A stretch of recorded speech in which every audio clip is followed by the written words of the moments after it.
Well, welcome back to episode 11 of WOTLK Talk. 11? Yeah, I think it's 11. We can hear the PvC. It's been a while since we've been back. It's pretty much because TBC Warlock is pretty boring, as you guys know. Like, yeah, I know you can play Demo, but you're trolling. I know you can play MD Rune, but you're trolling. You get it. So now that we're at the end of the game, a lot of you have completed the game. A lot of you trying to still complete the game. Whether that is, I wish you luck, and I wish you congratulations on whatever side of that you're on. We're back. We're gonna hit some episodes. So we're gonna hit chain ones. I don't know about weekly, maybe bi-weekly maybe weekly. It depends on how much content. There's a lot of stuff on the horizon coming to Warlocks. I mean, obviously we can hit like a pre-patch episode. Speaking in terms of like TBC content alone, there's not many. I can't see too many more TBC Warlock episodes specifically, unless we're talking like pre-patch stuff and like in the future, just strictly like, hey, this is Warlock related stuff. So we'll probably hit this one and then do some Lich King episodes that are gonna be. And when we say Lich King episodes, I'm talking like even if they're hour-long weekly episodes, we'll make sure we bring you something. I have changed the cast around. My boy Alive is gone. He got a good job offer. I think he's just making buku bucks or something. He left, bro. And I'm not sure what Ryan and them are doing. I'm too lazy to find out, so I hit up the homies that I know will be here. Over here, which is to my... That way? Yeah, that's Main Mice. Hello, Main Mice. This is my new co-host. You'll see him every fucking episode, no matter what, with me. This dude has taught me a lot of shit. Dude is a math guy. You just introduced yourself, bro. How are you doing? I'm good. Yeah, I'm Main Mines. I've been playing WoW for way too long. I think I started 2 weeks after the game came out. My buddy was like, you gotta try this. And it's been a downhill road ever since. But fell in love with Warlock and got really into the analytical side of things. And Crix and I bounce off each other all the time. So I'm excited to be part of the team. So what do you play, bud? Race. I am a gnome currently, but I'm leveling a human for Wrath, and I'll be cool. running double Warlock going into Wrath. Okay, were you a Destro Pumper all expansion? Yeah, pretty much. I dabbled in a guild I was in. We'd rotate Affliction every once in a while, so I dabbled in Affliction, but I just stayed Destro. Been pretty much Catapult ever since T4. Okay, so I'm gonna ask each of you guys this too. What are you most looking forward to spec-wise in Lich King? I mean, Affliction is just, in my opinion, one of the funnest. Wrath Affliction is one of the funnest Warlock specs, I think, in the game as a whole. There's so much min-max that can go into it. There's a high skill cap. I just am really looking forward. I put a ton of time. You've seen my guides and what I put out. So I'm really looking forward to figuring out how to maximize the output. There you go. I had to post my shit. GF, buddy. How are you doing, brother? I miss you. Man. Miss your beautiful face. How are you doing? Yeah, I'm doing well, man. I just got off work like literally 5 minutes ago, but yeah, doing well. Hope to chat lock stuff. Yeah. What about you? What are you most excited for? What are you excited to play in Lich King? I'm still new to Wrath. I'm messing around on Warmane, but I'm really just enjoying the the unknown demo meta AoE pump with Immolation Aura. Like it just it's next just level, seeing that many numbers, it does good things. Yeah. I'm thinking about I'm kind of same story as Main Mize, where I got two locks probably, so I might go for one go demo and just be like, all right, I'll go demo for the boys, and then have another one that I can mess around on AF and stuff. That's the way to do it. Nothing but Warlocks. So. Might as well throw a Destro Warlock in there too. Just roll 3 of them. There you go. Destro's going to be pumping. I'm sure we'll touch on that in later episodes, but Destro's going to be a little fun for a bit. Big Nemow, dog. Big rank 1 Warlock pumper. How are you doing, my friend? By the way, before you say anything, Nemow, when I first started playing on TBC private servers, I was in Nemow's guild, right? Shout out Kil'Jaeden. And the guild together, but Nemow himself taught me so fucking much about Warlocks and the game in general. So it's so fucking cool to be, a couple of years later, it's been like 2-3 years later, we actually went through TBC, albeit not together, and now we're at the end of TBC talking Warlock shit. After you and I have been talking so much Lich King stuff. I mean, dude, like, I fucking love you. How are you doing, brother? Pretty good. Just woke up not too long ago. Did you sleep good? Yeah, slept well. Cool. Do you sleep on your stomach or do you like sleep on your sides? Definitely a side sleeper. Well, me too. So, tell us a little bit about you, bud. What's up? Your history of the game? They know the other guys. They don't know you. Okay. Yeah, I've just been playing pretty much Wrath, private servers for like the last 3 years or so. Some TBC private servers in there as well. I played obviously like way back in the day, you know, when I was in like high school and stuff, just like everyone else. But that experience is just so long ago. I feel like, yeah. Nemow, what are you excited for to play in listening in? I think it's pretty obvious. Affliction Warlock. I pretty much leveled this Warlock up just for the sole fact of playing Wrath. The idea was just to snipe a bunch of like previous Wrath items and GDKPs, and then all of a sudden I played my Warlock for Prog, and then it was actually kind of fun, so sticking to TBC Warlock right now. What's fun about it? Just the big bolts? Yeah, like before I was just playing like Affliction and Pugs and GDKPs that I was leading, you know, just for the boys. But played Destro for it. Shadow Bolts go burr, you know. Big burr, yeah. Also, go ahead. Oh, I was gonna say also excited for Survival Hunter and Combat Rogue and Wrath. There you go, Survival Hunter, nice. I'm excited for Hunter too. I haven't played one yet. I'm gonna play one this weekend for the first time. I'm pretty excited. I mained Hunter going when I first started Wrath, and then transitioned to Warlock. Hunter's a blast. I mean, every class that's so good. It's like there's so many good class optimizations. Yeah. Red Paladin's another one that's just a blast. You don't get the satisfaction of hitting a perfect twist, but it's just a great like changeover from where it's at currently. I think Rhett looks boring as shit, and I couldn't touch it. But you know what I am excited for? Boomy, bro. I don't care what anybody says. Boomy's. I've been playing a Druid a lot lately. Boomy and Pharaoh both, but Boomy, like, something about Boomy, bro, is pretty fucking bananas. It's like addicting. The sound of everything. It's just, I like Boomy a lot. But I'm actually most looking forward to Destro as Warlock than Affliction. But I think that attributes to the fact that I played Affliction for a while and I've never played this version of Destro. But it's like, well, all the Demo's fun. You mentioned Demo for Emo Ore, but Demo in a raid gets, once you start raiding as a Demo lock, it's even better than the dungeons because you have all the execute stuff.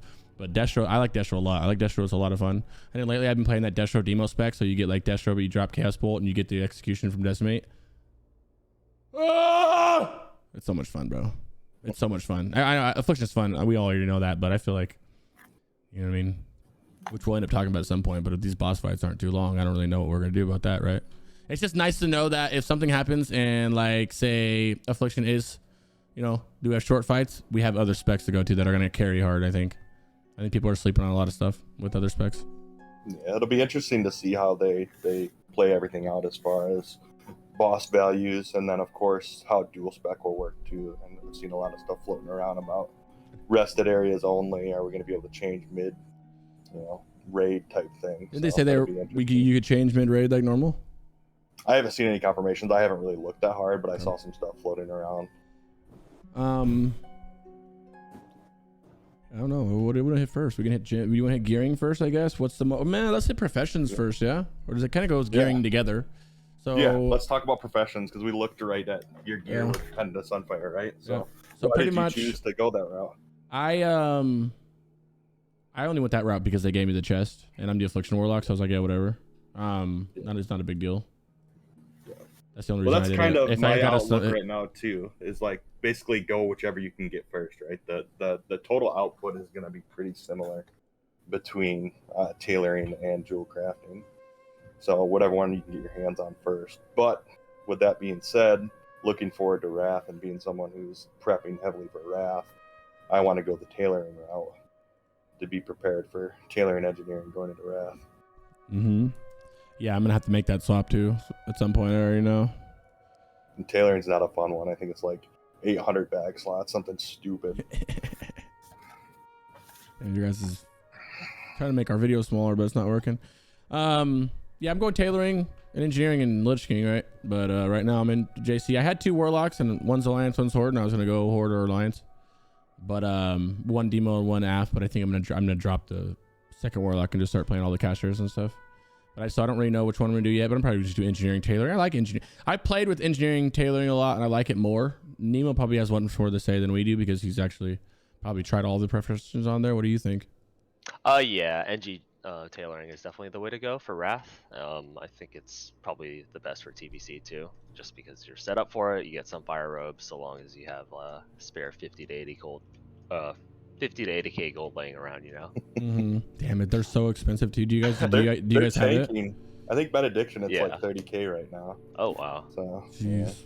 Yeah, the I only mean, there's difference like between the 400 two. mage groups going nonstop. So The only difference between the two is Sunfire Robe and the neck.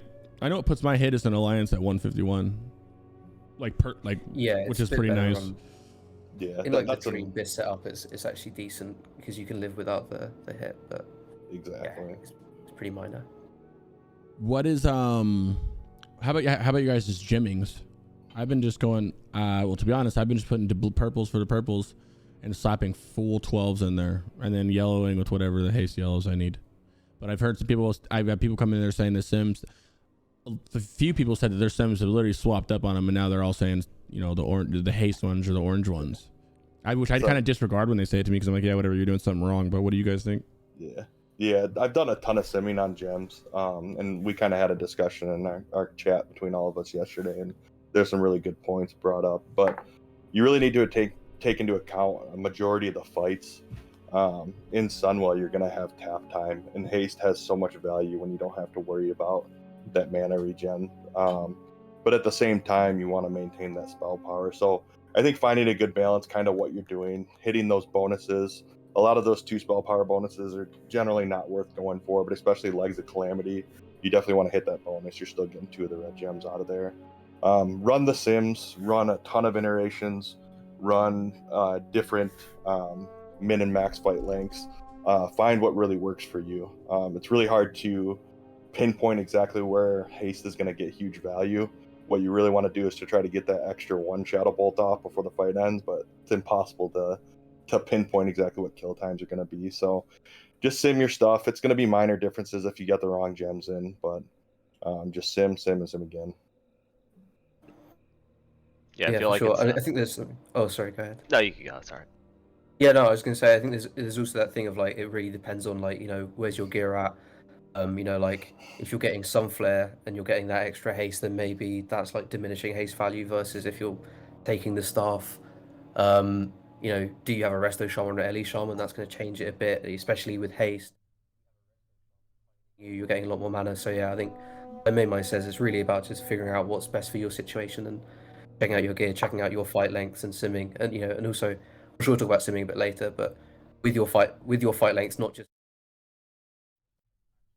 just looking at like what does the number on Warcraft log say for how long the boss lives, but actually thinking about the numbers.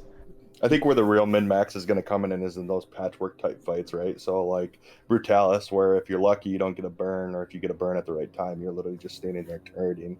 That's where you're really going to see some of the gearing make a difference.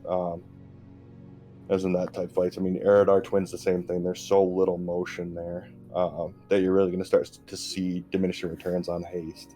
So I think those are the type of fights where you really want to pinpoint where your gem should be and how you're gearing. So someone said, "What if you keep engineering?" I feel like that should be covered. I thought we did say to keep engineering. Engineering and tailoring are the Whether you go engineering, tailoring is what you're gonna want in Lich King. I don't know about Destro. I haven't deep dived that, but pretty much you're gonna want engineering, tailoring. So if you do that now, that's up to you. Like at the end of the day, it's not gonna be much to switch to it. But like I have my Warlock as JC, I'm gonna switch back to tailoring ahead of time. But I think it's important to talk about now, though, right? Yeah. Looking to people who are trying to min-max here in Sunwell and don't really care about the prep or have the goal to re-roll when it comes time. Like, so what would optimally be the best professions? Would it be JC and tailoring? I would say just go engineering and tailoring and just carry that. If you're worried about money, engineering, tailoring, and that'll just carry you. I'm saying for people who aren't worried, right? Oh, people who want to maximize right now. I mean, I still think engineering is pretty nice. I agree. I think the toolkit's too valuable to let go of. I mean, rocket boots don't give you super amount of value here. You get, sappers or whatever. Besides Muru sappers, I use Addy grenades a few times to fight, right? For what little bit that helps. That's 800-900 a pop. So that's about all you're really getting out of engineering, I guess. I mean, unless you use Gnomish on twins, which I don't. I don't know why I just don't. So I'm not really sure. I don't know. I don't. I guess it'd be JC. You do get more. You probably get more benefit the 24 spell power over 3 Addy grenades. No, I don't know. I think if you're like full min max and you're going to be able to, I don't know, if you're like a GDKP guy that's going to be able to buy full bis and you can, you're just there to like pump single target boss passes. I actually reckon going tailoring or dual crafting and then enchanting, I think is actually should be best for single target. It's just that thing of like, you know, what you're giving up with NG. Maybe you don't care about the utility and the boots and sappers and shit. You know, if you're just a pass lord, then I could see going one crafting profession and enchanting. I think that does him best. And I agree, enchanting does have a ton of value too. I mean, 24 spell power is nothing to discount there at all. It's just looking at, depending on what your gear situation, getting Sunfire, Open Pendant to Sunfire are massive upgrades. So I didn't mean to have. I forgot about enchanting. I don't know why these guys have enchanting. They're not supposed to. I completely forgot about that. I know Felipe's in the chat talking about the value. I mean, if you look at nade value, like if you're tap nading on CD, that's like 10-ish DPS. Like honestly, like sappers, like frost nades on Muru and like arcane bombs on Muru, like it looks really. I don't know, like arcane bombing is a lock on Muru. I'm sappering on Muru. You shouldn't well, be the arcane bombs for the voids, right? Yeah. You shouldn't. Yeah, be exactly. Like arcane bomb, like that's like a mage repeller job. Like, exactly. Frost nade again, like I don't know. Yeah, like you could tie in the boss, sappers and tie in the grenades, you know, when you're tapping. I'm That's what the real sappering. You can value is, suck my ass. I'm sappering and oiling. I don't give a fuck. I'm not doing no grenades. Well, you guys do. Don't you? I don't even know why people use frozen grenades when they could just put a fucking mage out there to stop them, froze them, slow them, do, you know, and then be able to AoE while the mages are there. It's like, well, I don't know why. Sometimes I think it's the enough. DPS loss for the mages to do that, and that's why they don't do it, right? Because they'd rather be spamming into the humanoids or whatever. You can well, I think humanoids, so there's use more them. efficient ways to manage the ads, and that's something we'll talk about later when we go. Yeah, we'll definitely go to Maria. Yeah. I got a couple fucking. I'm pretty sure Nemow does too. Nemow ranked 1, didn't you? I got a couple. Yeah. Big, well, yeah. As soon as for those that don't know, they reverted it and changed the Warcraft log. So now on Muru, all the void spawns count, which is giga. Yeah. You do have to re-upload your logs though, so Yeah. make sure you update the launcher and you re-upload your logs. Which is the void damage will count. That's a big deal because I got like a 3.5 or 3.6 week 1, and we were all like, oh shit, that's like a high rank one. Then I went and looked, and it was like a 70 parse or something. I was like, wait, what? And then looked further into the mirror parses, and they were all.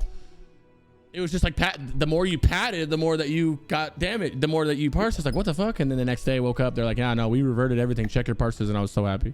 I was like, oh yeah, okay. It eliminates the cheese strats. Yeah. And it really puts an emphasis on people who are playing the right way. So I'm really happy they made that. Yeah, change. and people are complaining about it because like it is a pet that people can't have, but you got to realize, like, which I hope people realize, not everybody uses that pet correctly. Like it's not hard to use it correctly because we're using it correctly, but like if you're just like, yo, it's more than just enslaving and pumping. Like you have to do like, you know, no finesse there, and you can see the difference in the Warlock score doing it correctly on the meters, right? You'll see a couple of your Warlocks way up there, and you'll see like one that's, you know, 5th, 6th, 7th or something like that. It means he's kind of fucking a Shadow Bolt volleys up. Yeah, it's the guy you see his mark pop up every time a Sentinel dies with the enslaved. Yeah. Yeah, bro. It's just sitting there in the darkness each time, bro. That was good. I just love it. The random void walker just wandering into the darkness, and then Oh my the god. worst part too is they good. die so fast you can't even get another one enslaved. It's like, Bro, there really something is. experience. Every time just one marker going up on the back. You're like, dude, really? Square? Get your shit together, fucking star. That's fucking good. What else? Gymming? We talked about gymming and chance. I got a good one. What are you guys doing with any kind of little bit of seed set? What's up, dude? For the gauntlet, any trash? Or did you just say fuck all that already, or like I did, or? I said fuck it. Like you're single targeting a lot for some of the mana fiends, I think, and I guess there's the mind control mobs too. Even though you can't mass dispel it, we generally like to play it safe, so I'm not really putting a seed set on for that. Yeah, fuck seed set. I gave that up. I was like, yeah, guys, once I get phase 5 Biss, I'll for sure drop the seed set. I swear to God, I have not brought a seed set in as soon as T6 left. I was like, yeah, I'm not bringing that. My bags are full of shards, bro. Like, I mean, seed. The difference right now is there's so much haste availability, and seed value comes from haste, and our single target comes from haste. So it's not really worth changing out gear. Now, if you go get two items of Legs of Calamity, and you really want to put together a seed set, you can throw straight haste gems in there, but you still have to remember diminishing returns on the haste, right? So if you've got a trash pack or something that's taking longer to kill, that haste might not have as much value as putting in like crit. But Sunwell, as far as trash, pretty much there's so little compared to where we're at, and like I kind of like it. T5. I like overall, big overall guy. I've always been a big overall guy, but I kind of like I mean, I guess it depends on your guild, but I kind of liked how you start raid and then it's done in like an hour and some change, you know, whatever, however long you're taking it, and it's like peaceful, and then I have no kind of worry about. It's like when you're in shut your brain down mode, which I 100% in raid log shut my brain down mode. I don't want to think much anymore, right? I'm kind of overdone thinking, and now you don't have to think in Sunwell. You kind of just sit there and, I mean, we think, but it's kind of like ingrained right now, so it's like, no, we know you can cheese. Well, you definitely can cheese Muru. We'll talk about all the bosses here in a little bit. We didn't mean to. We're just trying to just leave it for that instead of, you know, full swinging into it and then getting there and like, oh, we already talked about it. I would definitely go to enchanting tailoring. I suppose enchanting isn't behind general. Yeah, you guys can watch that out. Yo, I'm level good to hear. My level 39 warlock training tailoring enchanting. Yo, good luck on your journey, brother. Welcome to the cult, man. Big hype, brother. You're gonna have a lot of fun. Have fun leveling it, bro. Well, leveling a warlock. And now that I've leveled a lot of other characters, leveling a warlock is still upper echelon to me. I think hunter's like my favorite probably, but like a warlock out there, like with like you're doing everything and you're running and gunning and dotting and not sitting and having fun. It's so much fun, bro. Enjoy that shit. Brain tanking. Yeah. Shit ever. What about? Damn, I just had it and then I forgot. You guys want to fill the air or something about gearing before I remember what we're talking about? So we could talk a little bit about non-BIS items in Sunwell and how much value there is, just like you wearing the Fell Conqueror remains, right? If you want to share your screen, I think. Oh no, it won't work. Never mind. In the future, we'll work that out. You can bring up my spreadsheet if you want. I can make it real quick. Oh yeah, let's do that. Yeah, there's so much gear that has so much more value than anything that dropped in BT and Highjaw that you can use to fill the void until there. Woo. Until you get that full BIS. I'm going to change to this mode and add them. You can't hear them. 1 second, guys. 1 second, guys. 1 second, guys. Now you should be able to hear them. Yeah, and I gotta adjust shoulders here because there's some value in shoulders there. I hit our cameras for a little bit so we can look at it better. You're good, but you could just see this is kind of some of the work I put together on where to effectively gear, okay, cool. and how to gear without getting those BIS items. Especially for me, you know, I'm in a newer guild, or I'm new to a guild, so I'm not getting all those BIS items. So if I could pick up some of these pieces to improve my output, that's kind of why I put this together. I like this. Okay, you want to explain it a little bit then? We got some. So if we're looking over here at, let's go look at Helm. Let's go look at, yeah, what's it going to look at? Give me some gloves. Yeah, gloves is a good one. Let's look at gloves.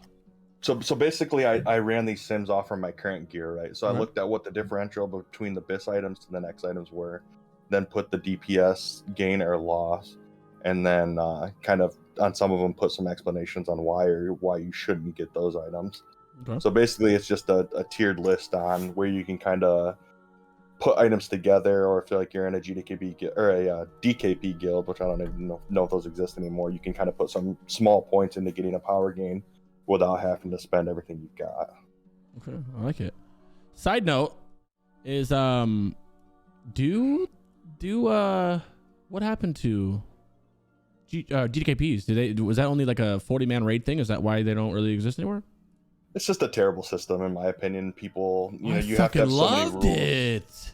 Really? Oh, I love these. You get to save up your shit and get what you want. It was so fair.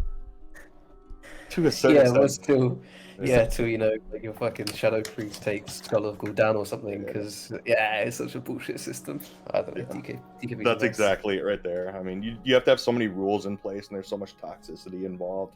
It's just better off. I also quit Classic right after MC, so I mean, I guess I didn't really see how DKPs ended up, but it felt good. I don't think DKPs really thrived in Classic either.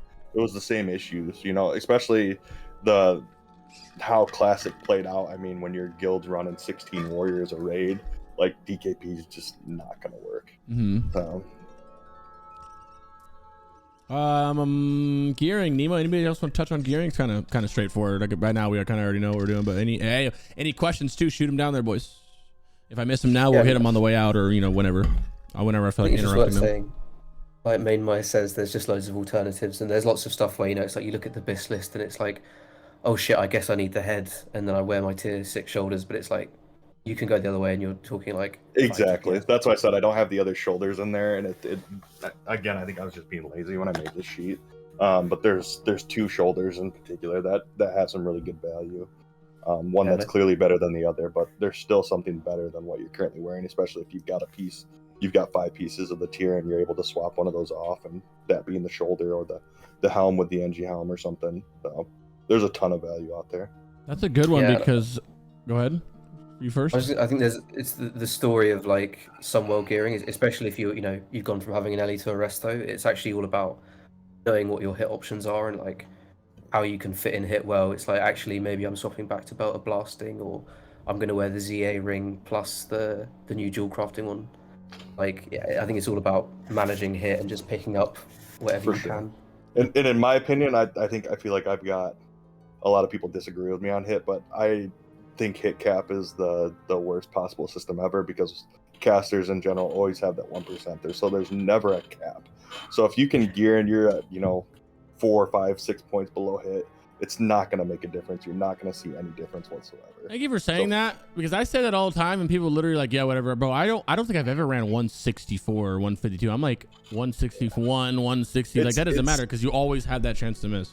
Coming from Classic when there were so many warriors where hit cap actually makes a huge difference because you actually have an ability to not miss your yellow attacks, like that makes sense. But because casters always have that 1%, hitting a cap, the importance is not that high. If you're dropping 1% below, yeah, that can make a difference. But again, we're all playing the RNG game here. Mm-hmm. Can we crit and can we hit? Yeah, So, exactly. Yeah. And It's always worth saying there's always like an equivalent value, right? It's like you don't just put on hit just to have it, just to be like, oh, I need to hit cap or whatever. But exactly. it's funny you But say don't that get me wrong, it because has value. both the Warlocks Yeah. got a tier piece week 1, which gave me 5 tier pieces. And I remember sitting there for like an hour on stream. We're going over Sims and trying to figure out which of those, now that I got, belt or whatever the fuck, I don't remember. I think one was belt, one was boots. Now I got to put on chest, or do I put on like, what am I putting back on? And I sat there, this would have been helpful because I would have sat there and ran it. And finally I ended up like. Go to the right of that spreadsheet. Okay. I actually have that built in a little bit more. Yeah, right there. So you can kind of see where the DPS changes are and where the huge value is, where it says my largest upgrades. Basically, you can see Right that here? all the tier pieces, because you get the ability to equip other items, right? Oh, yeah. They have the largest value because you're able to equip. Then you just have to go to the other side and figure out which the largest gain is. Yeah, it would be crazy. I think I just put on like, I don't remember what I did. Put something on. Took off vestments for a day or something, like a week or something like that. Sadly, you hate doing that, right? You're sitting there crying over taking vestments off. It's literally like 30 hit crit and that's it or something like that. All right. Gear. Oh, for those, you touched on it brightly. You touched on it offhandedly. I'm just gonna touch on it again just for those that are focused on it. If a lot of people are not running elemental shamans, they're running some of us are, some of us aren't. A lot of people really aren't. You know what I mean? The par skills usually have one and everybody else usually doesn't. And if you're not, I put on mana and tune band, loop of the forged power, and nether void cloak, and it usually covers all my hit issues. It makes it up for it. And as you, in order, I drop cloak, right? I want my real cloak on over nether void, right? So in order, I'll drop nether void first, and then I drop. And the rings are exactly the same. Like, I think they're like what, 1 haste, 1 hit difference on the mana. Yeah, so I think loop has good value if you're running I know it sucks because it's expensive, but outside, and I'll ask you guys next. Outside of loop, mana tune, and nether void, I don't know if there's any like solid hit pieces left to get. There's also Tempest and Chronicle if you're able to pick that up. Oh, true. And like before. Yeah, Yeah, true. that's what I'm running right now currently, and we don't run an Ellie or a Boomkin or anything like that. But I have no issues whatsoever with hit. Currently, I think eventually I will. One of the biggest items, if you're really looking for like what you really want to get, in my opinion, the tier boots are probably one of the biggest things because it's got so much hit on it, and you're able to get so much value out of it. So if you're looking for that one item you want your guild to get you first, look for those boots. Yeah, I have one more question. Felipe just asked it. I have one more question one more topic before we go into gearing. I have a hard stop in about an hour and like 9 minutes, like hour and 5 minutes hard stop for a private server fresh that I have to hit on time. So, but I want to get to the boss thing after this. But I have a question about Felmyst staff. What do you guys think about it? It's in comparison good. to maybe TOC, but also in comparison to ZD, or comparison to Sunflare, whatever you guys know. I'll let you guys touch on it. Go ahead. I don't know. That's why I'm asking you guys. Oh, okay. I know it's an option. I know it's not BIS, but I'm just saying, what do you guys think about it in terms of the options? The hit's incredible on it, right? If you're struggling with hit somewhere and you're able to piece together some other items to get rid of hit on those items and put that staff on, and 3 sockets, the crit strike and the spell power on it are absolutely amazing. I mean, I think it's just also, you know, like Somewhere's not going to be, you know, maybe it's Hopium. Somewhere's not going to be that long of a phase. Like, you know, not everyone's going to get Sunflare, and you know, and through offhand, like sometimes you just have to take the second Biss and live with it. I don't know. I mean, it's like it's a decent item. I mean, yeah, you put 3 12s in it. It's really not that bad of an item. To be honest. Wait, what's the? Or I probably have 3. I probably have 3. You got reds, you got orange in it, right? Because it's orange. I don't think sockets. you do. I don't think you do. I think you still run the 3 12s. Yeah, I think so as well. Yeah. 24, 36, yeah. 6, 12, 18. 18 spell power, 15 haste over 36 spell power. What do you think? Yeah, I think you run the spell power. Yeah. Towards the I'm end glad of the I asked phase. that because I was gonna go backwards. Go ahead. Towards the end of the phase, you could start looking to pick up Golden Staff of the Sindori, as I think it sims very closely, if not better than Sunflare and Offhand when you get Wrath, but I'm not sure if you need Life Tap Glyph to make it work or not. Because that'll transition to spell power. Yeah, 20% That's of what it. he's The spirit on it. Yeah. You'll get 10 spell power from it, so it's not the end of the world at the same time. This, I think that if you have like, if you're not able to get anything, right, then you'd go for it. Well, this is just for pre-patch. Pre-patch, yeah. Oh, okay. It'll normalize. It should be the same spell power as the Grand Magister staff. Oh, it more changes? than Grand Magisters. It has It'll the be same more? as Sunflare, Oh, okay. with a butt ton of stats on it. Okay.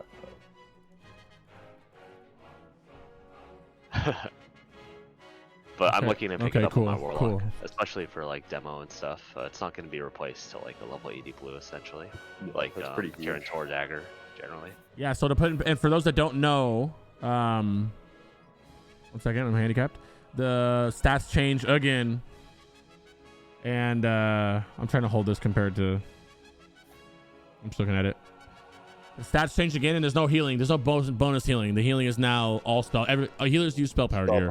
There's some MP5 and shit on it, but they use spell power gear. So all the healing stuff gets converted to. You know what I mean?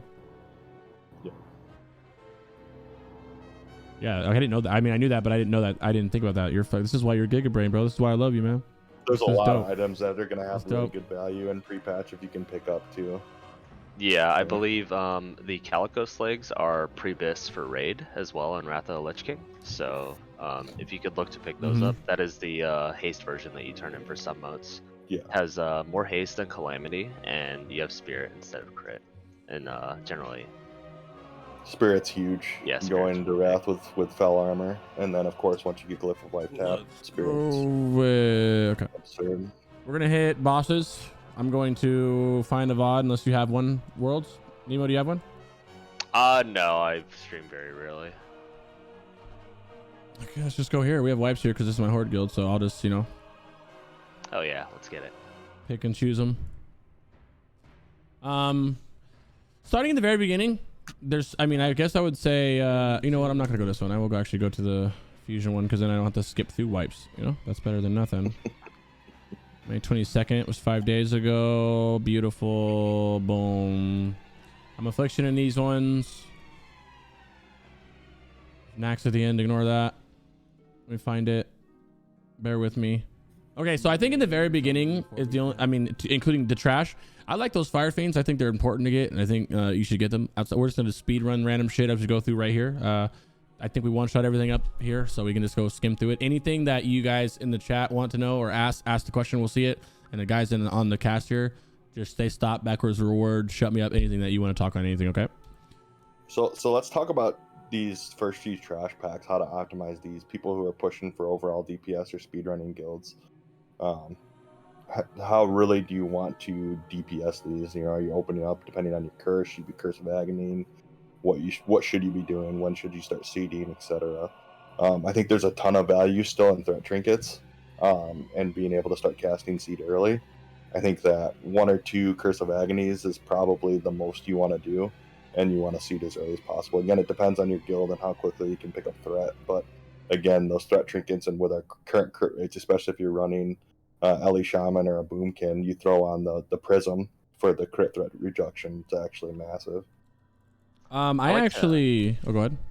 I was gonna say I like to have our Ellie just keep Tranquil Air down for the beginning of pulls as well. I think that's enormous. Yeah, absolutely. Most boss fights as well. It's just been really good. I think I agree with both of you. The only thing I would change is I don't put agonies up. I think that you guys Warlocks wise should be putting up elements. So like if your Affliction Warlock, or your ass put up 2 elements in front, you have another Warlock put 2 elements in the back, and another Warlock put 2 elements in the middle on different markers, and then that's better than putting up agony in my opinion. I think things die too fast. I don't think it's worth the globals to try to get them on everything. I think Skull. Look at this. I think Skull dies fast, but the rest of the packs, I mean, you got to remember, you're not able to cast anything anyway. You Warlocks aren't doing anything, so you might as well put elements up. Yeah, I think elements is better. Because you have 24 seconds. This is helping all of you out. This is helping your mages out. Remember, mages are big dick on trash. It's helping everybody else out with it. Agony only ticks hard towards the end as well, since it ramps up. Like if it's dying fast, and you might as well just elements if you're just sitting on your hands anyways. Yeah, the only thing with elements is try and make sure that you've got whatever nameplates you're using set up so you can see other people's elements, so you're not just overlapping their cast or trying to go on with them. But yeah, I think elements is... I never had that. One of you guys made me set that up. I didn't know how to do that. I was like, I'm overriding everybody's curses. Yeah, the threat trinket is only if you have threat issues with your tanks. I haven't had any issues with tanks whatsoever. I'm gonna be honest with you. You shouldn't have to use a threat trinket at all. I don't remember. Especially with the power curve. Once your you shouldn't have had to at all. Period. I haven't used one at all. Period. In either of my guilds, on any boss, on any trash packs. Trank Air does it for you. You don't. A ton. Yeah. Back in Overclock when we were speedrunning, there's so much big trash. Huge packs. We used a lot of threat trinkets. Trinket eagles are not pumping anyway. Well, as a Warlock, I feel like, especially on these packs, there's so many little things you can do to alleviate threat a little bit longer than just spamming seeds right away. Like you can put curse elements on shit. You can worry about enslaving with a little pet, which I don't think you should worry about enslaving right away. I always try to get it at the end. Like you really want to get a Fire Fiend, but you don't want to waste DPS trying to get one. Like a lot of deep. You don't want to sit there and like running over here 20 feet when you could have got 3 seats off by now, right? And that's why you just seed in the beginning and try to die so fast though too. It's so hard to get. You just make a macro, and know the Cabals have them coming out, and whenever it comes out of sheep, I'm spamming it while I'm pressing Shadow Bolt, so it'll auto stop cancel my Shadow Bolt and then get the enslave. Pull him back. Don't press this Fire Nova yet because he will fucking pull aggro. And also, you have to press this. I know it says auto. We'll get to this with Muru. I know it says auto, but it's not auto. He does it auto, but not every time. You got to press it yourself. And don't break it into Kalecgos, even though I'm going to try to this week. All right, you won't. There's nothing here on trash. We're just going to skip to the boss. Unless you guys have something else to say on the trash. No, I don't think so. Just want to say to Felipe's point, like, even now with seed trinkets, like, seed trinkets are not that good. Like, a threat trinket is, if it's gaining you a cast, it's worth, as a lot. Like, I mean, you're still, unless you have, like, Sliver, Skull off CD constantly, right? You're still using, like, Quags from phase 1. Stuff's not changed that much. God, imagine having Sliver and Skull. Wow. We've had a lot of Slivers. Really? We've seen 2. What? We've seen Steelies every time in both guilds, bro. It's crazy. Well, Sliver's like not that insane of an upgrade over Hex Shrunken Head anyways. But it's like 20 just DPS. nice to have. It's like a flex having a good trinket. Yeah, they Kalecgos, not much to talk about in this fight because a lot of these fights are Warlocks. We are spamming Shadow Bolt, so we're trying to milk out anything. Besides the stuff like spread out, here's a good example. Look, boom, boom, boom. I had the first portal. Luckily, I love having the first portal as a Warlock. I hate having the other ones because I can't pop my cooldowns and I'm sitting there waiting forever. Well, I don't know if I did it in the beginning because I'm Affliction. When you're running back into your portal, if you're Affliction, put your dots back up and put a recurse out, curse a wreck if it's coming towards the end. That's kind of same if you're downstairs. If you're downstairs and you come back up, logically, yes, you should be back down there within 60 seconds because the exhaustion buff or whatever, but sometimes you don't go right away and you'll lose a curse of wreck. So whoever's on curse duty, be really sharp. It's typically not the Affliction lock on curse of wreck duty, obviously, but whoever is on curse of wreck duty, be really sharp and just toss it up real quick while you're doing it. And also, this is when I'm tapping. I don't know about you guys. I tap going down. I tap running. I didn't do it now. Once again, it's the beginning of the game. I think I even did tap here, beginning of the fight. But the portal comes up, which obviously you're spread out for because of that big knockback. I'm running in there, I'm redotting, I'm tapping, I'm clicking it because I don't want it to tap downstairs. You can because you can get downstairs and tap getting into your spot. You know what I mean? Getting like right here, why I'm cursing or whatever, getting into my behind them wherever you guys are posted up. But I'm trying to blast the whole time down here, as you guys know. What about you guys? What are you thinking? And also for like curses too, I generally like to start with a Doom outside because once you get inside, you could get 2 agonies up before Doom. That's assuming you're not on like Wreck duty or Elements duty, and then you can Doom right before you leave. Say that again, upstairs. Oh yeah, I like to doom starting upstairs because right when you go down, you're going to be doing 2 agonies for like your most efficient curses, and then dooming right before you leave, assuming your Fuck, guild I didn't do can't that. That's one-phase it good. yet. Yeah, that's good. I like that. I didn't do that. But if your guild can one phase it, you might as well just hold off to and do it down below. Yeah. But it's kind of like you need a lot of gear in order to do that, and then you get at this awkward stage where you like have almost enough gear to one phase it, and you end up bugging out the boss because no one gets ported down on the second set, and then Kalecgos is just dead up top. Mm-hmm. Yep. Watch your debuff timer and tap towards the end or whenever you get up is what I do personally. We're not gonna spend too much time here because this doesn't even show up on parses. It's just do your damage. Don't pull aggro when you get down here, right? I even use arcane res just to be safe. It really does this fight like doesn't matter. But Yeah. question away, and you guys can chime in on whatever you want on this one. Just want to say shout out Crix, TBC Warlock Destro rotation, fixing all your bars and You your already know, threat bro. meter and everything during the fight. Jesus Christ. And you already know, bro. Okay, there we go. Brutallus, gentlemen. It's so crazy. This is why I can't wait for Lich King, bro. Imagine Lich King. Imagine this. Imagine Oldoar's out, and we hit an episode like this, and we go, oh, guys, hey, we're on, Yogg, and we're just gonna sit there and spam Shadow Bolts. Like, there's nothing. It sounds bad, but I feel like there's like not even that many tips. This is why we haven't that many episodes, bro. It's like, yeah, hey guys, when you get the burn, run out, don't tap in back end of it, and fucking spam Shadow Bolts. It's crazy, bro. I think one thing we could talk about is Mark of the Champion versus other trinkets. Yes, do it. Hit it. So I've seen a few people running Mark of the Champion here, and again, it depends on your trinket situation. I don't have a Hex Shrunken Head or a Sliver. I do have Skull. But I see way too much value, especially when you're getting double lusted generally on these fights. Make sure they're stacking the lust with these trinkets, and you can use both trinkets on both fights. So it's not worth running Mark of the Champion. Mm-hmm. Take advantage of that trinket stacking with lust. Make sure they're lusting at the optimal times for your group. Which should be either at rip, if you guys have threat established, or 2 minutes after is what I would say. We first in the beginning we blow cooldowns immediately right away. Besides lust, and we pump away and we just watch threat. And then when our cooldowns come back up 2 minutes later, that's when the lust would go out. Now we just do it at rip on one of my guilds. The other thing to remember too, just min-max wise, make sure your curses are up before you pop in your trinkets. Make sure your ISB's up before you pop in your trinkets. The lust might go off instantly. You can wait for, depending on if you're still using the Hydro Ring, wait for a proc of that. There's a lot of time during lust for you to use those trinkets optimally. You want to stack as many buffs as you possibly can. So track what you can and pop them when it's most optimal. Stringer opens up in about an hour and 5 minutes. I'll be in it. RPG, yes, because I was getting ready to say that too. As an Affliction Warlock or any spec, my imp's pumping the whole time. Your pet does. I don't know why he just doesn't get hurt here. So don't be afraid to let your imp fly them bolts out. You can Infernal here too. Yep. Immune to fire damage, not an issue whatsoever. Yeah, this is a good Infernal fight. But when you do Infernal, you want to make sure you don't grief your raid. Like if your kill times are over 5 minutes or something, you just want to make sure that you're doing it like pretty much almost on pull, like maybe 10 seconds before, and giving your raid enough time to buff it up. Yeah. Scrolling your pet, giving it Kibler's Bits too.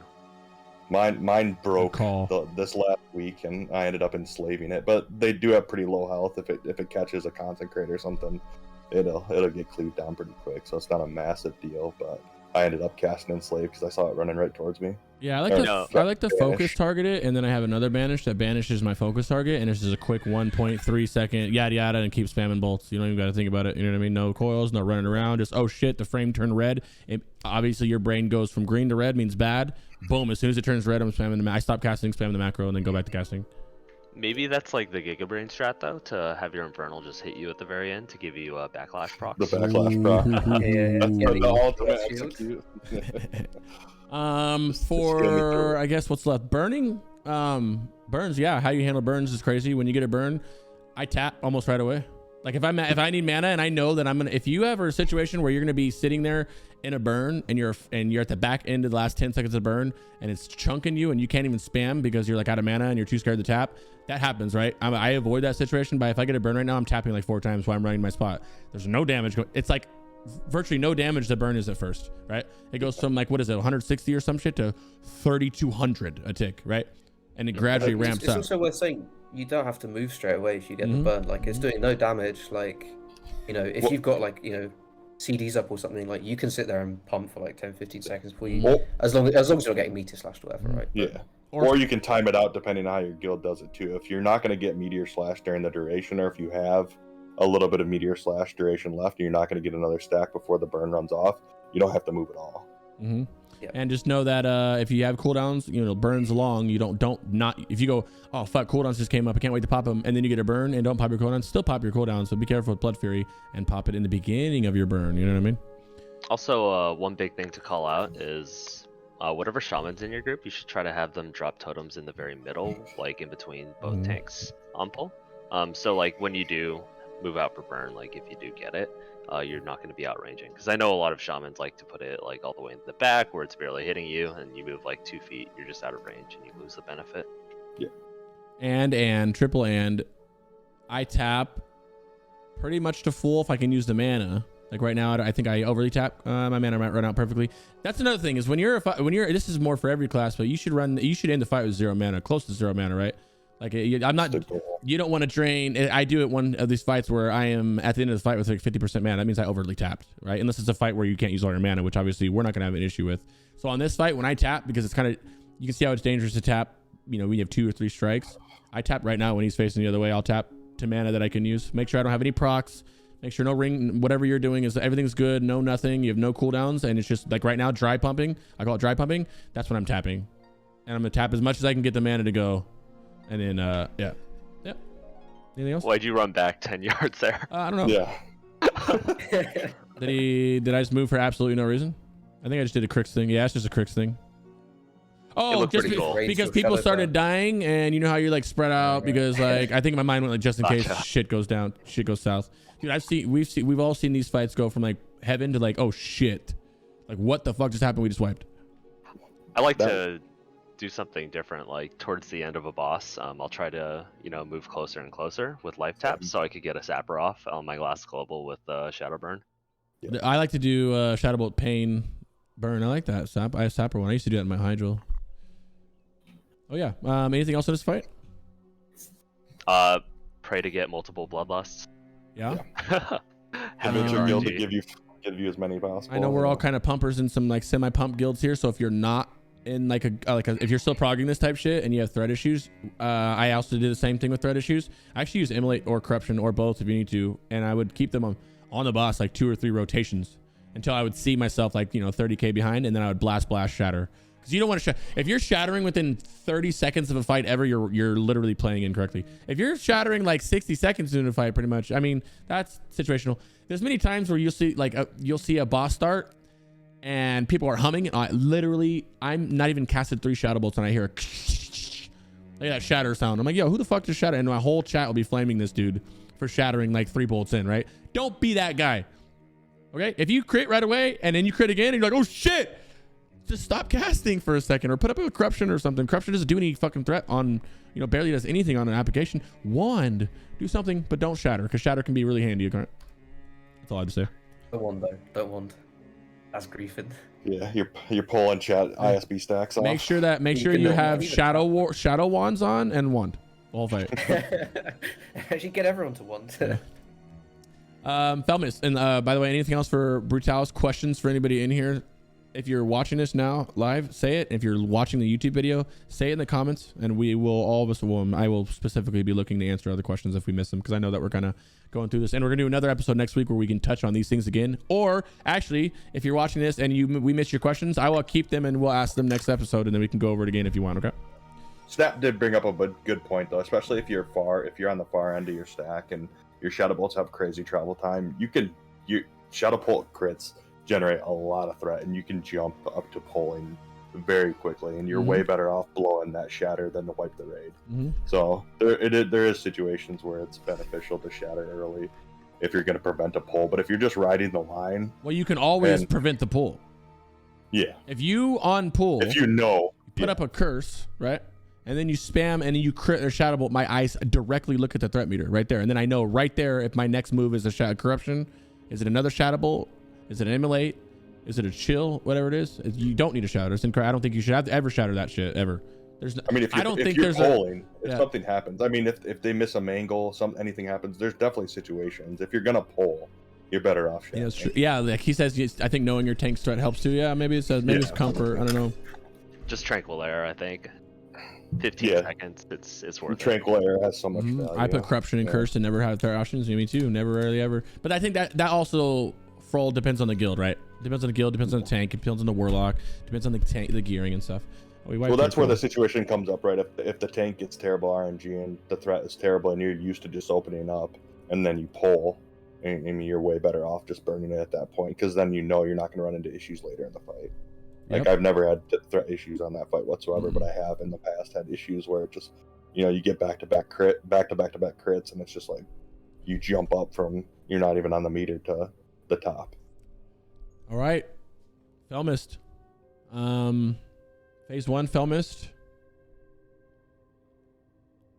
Get hit by encapsulate. Watch your threat. Watch your threat before he lands. I've seen a lot of people pump before she lands, and the tank has good threat on it. I mean, I hate to say watch your threat, so we're not going to say it anymore. But watch your threat, right? Yeah, I would say there's a weak aura. I don't know if I'm using it right now. I think I am.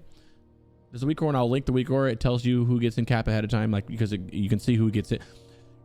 Without diving too far into the mechanics of this is not what this is about. The mechanics. When she turns anyway, move. Just run away. Just go away. Just run away. I'll link the weak aura in a little bit too. Other than the in cap and surviving this phase, you're just blasting. There's literally there's no secret. There is I guess it would be called like a GDKP strat of divine intervention on the encapsulate target with no motion. That I think might have some value. Because if it gets cast on the wrong spot, there's so much motion involved. So if you can utilize soul stones and divine intervention on those encapsulate targets, you can have the entire raid stack and you're going to have really optimal DPS. Yeah, I think so as well. Like the prop paladin's not really doing too much. They could just take it, get rebuffed, and then pick up these skeletons. Well, there's so much regen time right here too. Yeah.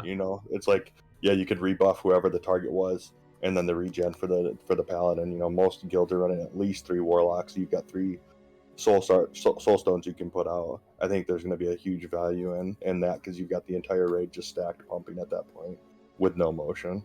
Also for warlocks on this fight in general, I'm sure people who've looked at logs know, but just DPS the boss. Like, don't even look at the ads. Just don't touch them. Like, they could be up right now, and then it's DPS till you can't, basically. Yeah. Pretty much what I like to do is, first off, before even that, why are you moving there? Because I'm just pulling a critics. I don't know why I do half the things I do. You can doom this on everybody should doom this fight, right? So she's going into the air. When she's in the air during the 2 beams, you keep blasting, and then as soon as she takes off at that second beam, everybody doom her. It's like it's just free damage. You can doom her. You don't want to do it as soon as she takes off. Yeah. Like generally, if you are on doom, and you have other warlocks doing the support curses, then you could doom agony once as soon as your doom finishes, and then you have like a 3 to 5 second window to redoom before she starts spitting on the ground. Oh, beautiful! Look at that, beautiful. There you go, guys. That's why he's here. That's even better what I said. I'll just say if you're the curse locks, you should still doom that though. Just doom it. Yeah. That's dope. I'm glad you said that. I wasn't even doing that. As soon as you see him turn to go out of range and fly to the sides, you throw up the doom there. Yep. And then like he said, when they're in the air, let's see if she goes in the air. When she goes in the air, you guys are just blasting the whole time. You're running from the beam. I feel like it's like 10-15 seconds in the air where you can just sit there and continue to DPS. Literally the whole time you're just standing. It's a lot of damage too. It's a lot of extra DPS. And then when she takes off, I hope that I fucking put a curse up. I mean, I put doom up right now. But just right now the beam will stop. I see the beam stop. She's gonna start moving. I just doom. I rule on affliction, so hopefully I redot as well. If not, you guys should redot, and then you put up doom because she's gonna fly away.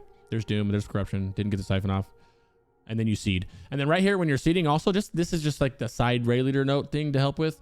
Don't seed too early like I just did. First off, don't ever do that. And then also be mid. Kind of be mid. Getting ready for this call out, right? Like you can be mid, move up here north south, and then keep seeding. Yeah, I feel like I always have the GDKP wipe where everyone forgets to go mid. Follow me. Even though I say, hey, stack on square, stack on square, stack on square. I tell people if you really can't get it figured out, no shame, right click their frame and follow the leader. And just fucking follow them. Double exclamation point follow. There you go. Who has the boosting weak aura. Raid leaders should just make everybody do that if you're in a guild struggling, you know what I mean? Because in the first time she's in the air, because you're pumping so hard, if you're really pumping, you have to watch your threat and you have to shatter when she comes back down. So I mean, if you are that person, you know, if I'm not that person, if you know if you're, if you're reaching that, save your shatter for that reason. Don't shatter phase 1. Oh, also, make sure you're in range when you shatter. It's like a 50-yard range. We actually had a couple of people who did that. They shattered early and they're way out of range, and then it came into Kil'Jaeden. We're like, oh. Let's see. I can't think of anything else. Make use of your sapper and grenades here on phase 2 if you can. The ads don't count towards damage. I'm just now equipping my trinket. I didn't even do it. Look, I just hovered up. Okay, never mind. Fucking bum. Yeah, like, what are you doing? A fucking ass, dude. Okay, I think Gauntlet. Virtual also pointed out in the chat. But the other thing is actually, you can just like basically reorient your group so that you pick her up wherever she lands. Oh yeah. And, That's out of your guild control as soon though. as she's coming down. That's my guilds don't give a fuck about that. I think one of my guilds is gonna start doing that. The other ones don't give a fuck. Just makes sense. Like the boss dies a lot faster. You really should. Everybody should be doing it. Thank you for saying that. Everybody should be doing that. I'm trying to get my other one to do it too. It makes no sense why not to. Right? Fuck the gauntlet. We ain't talking about gauntlet. Pump. I think a lot of the boss strats farm soul shards right here. Shards, boys. I know you guys are hurting on shards from that Brutallus shit. Shards right here. Best ones are the imps. Go ahead, Mice. I feel like a lot of guilds in the past have had the argument between parse strats and between like speedrun strat type things for bosses, but I feel like so much of Sunwell is going to be the boss kill times for speedrunning guilds, so I think that a lot lot of guilds will adopt those parse strats. Oh yeah, and also who gives a fuck about speedrunning Sunwell? Yeah. I feel like this should be where it's like, hey guys, I wish that Sunwell be just about boss kill times and parses alone, because there is no trash, right? That's what it should be.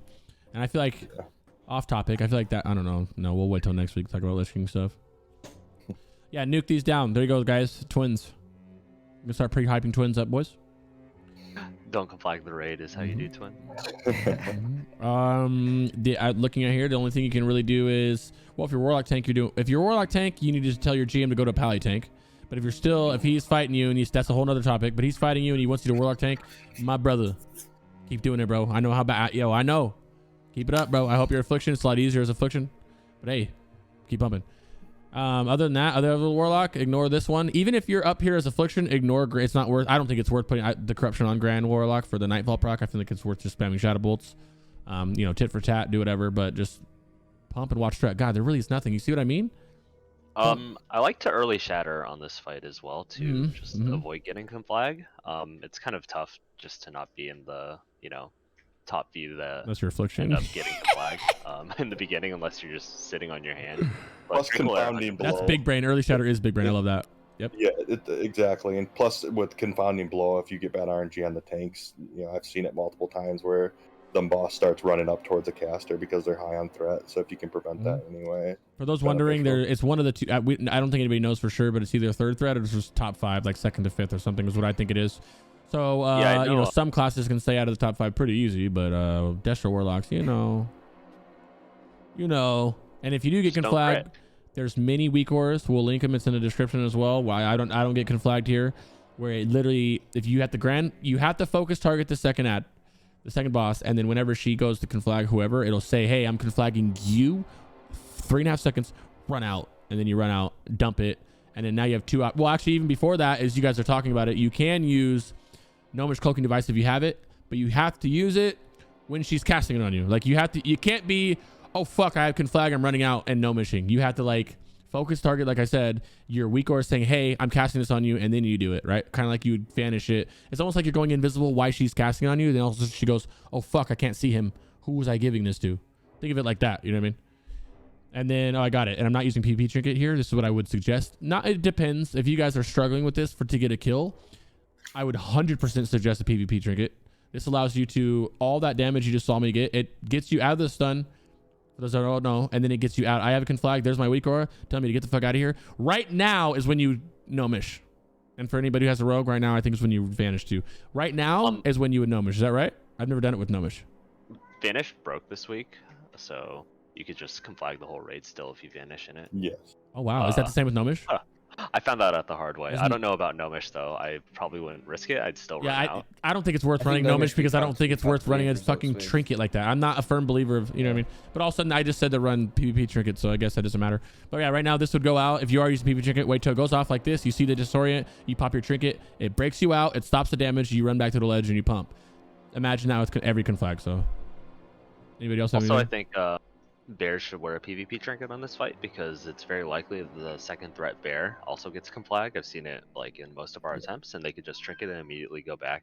Because if they don't have the trinket for that and the main tank gets confounding, she'll just run around and start smacking people.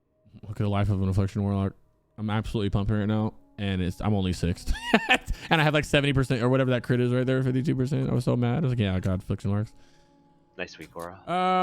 Yeah, it says idiot over and over again. Because idiot. Yeah, anything else on Twins?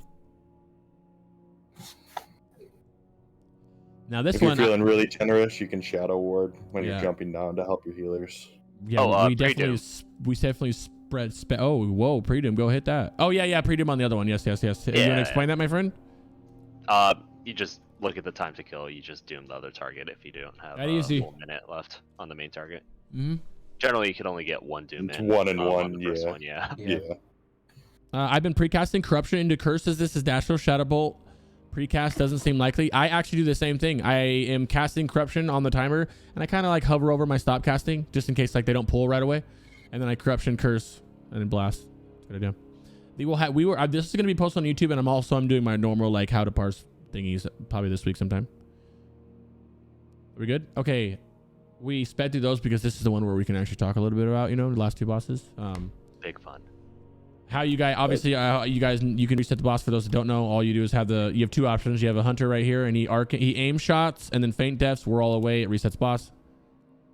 Okay, 45 seconds later or whatever, we're already inside. The wall will go away. Don't worry, it'll reset. They can come in. You get into position. This allows you guys to pump right away. Doesn't really help you guys out much because we're precasting, so probably it's better to do it the other way. But it doesn't matter. It's faster to do it one of these ways. I say one of them because the other one is a rogue can distract on pull. It turns Muru's back to you. That means all the melee are then able to parry. They normally would have to run all the way outside the circle to get behind them and then run back over the humanoids and vice versa. This allows them to go bop, bop, bop, bop, bop, bop, bop, bop, 3 feet. Fucking phenomenal. Faster kills. I don't know which one's better. That's up to you. If you have a lot of casters, probably precasting. It just depends on what you guys are doing.